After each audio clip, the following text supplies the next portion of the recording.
女為悅己者容，近年來有不少女性在臉上注射膠原蛋白，令面部輪廓更加飽滿。但近日有樣叫高潮針嘅嘢，究竟係乜嘢嚟？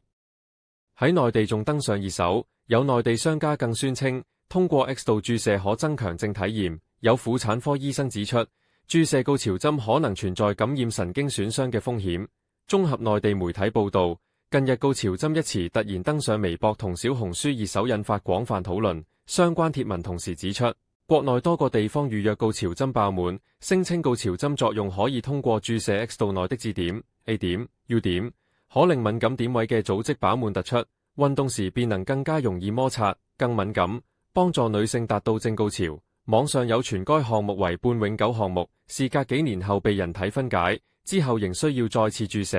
而高潮針注射的針劑內容包括膠原蛋白、富血小板血漿、童顏針等，價格則從千幾蚊至萬幾蚊人民幣不等。浙江省立同德醫院婦產科主任呂文就高潮針表示，痔點、A 點、U 點存在及功能實際上係有爭議嘅。注射膠原蛋白原理係增加組織體積，增強摩擦刺激，但係冇大規模臨床研究支持，所以係缺乏科學依據。私密部位、血管同神經豐富，注射高潮針可能會引致感染、出血或神經創傷。反覆注射可能會出現組織硬化、局部變形或功能異常風險。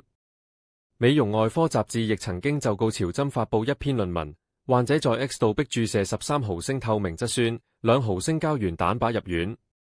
，9小時後急救無效不幸死亡。死因確認為透明質酸和膠原注射導致進行加重肺栓塞，填充劑注射誤入 X 度的血管後，流轉至肺動脈中沒分支，最終導致死亡。論文提醒，臨床醫生應慎重對待 X 度注射，並認識到最廣泛使用的注射劑，可能成為潛在致命肺部併發症嘅誘因。現時關於高潮針已經在內地各大社交平台視為敏感字眼，但仍然喺小紅書引來極多討論。有網民聲稱自己曾注射高潮針，但大部分網民仍對高潮針持懷疑態度。前幾個月就小紅書見有機構發視頻，當時就覺得不可思議，唔明呢個項目係唔係需要喺一個無菌嘅環境之下操作呢？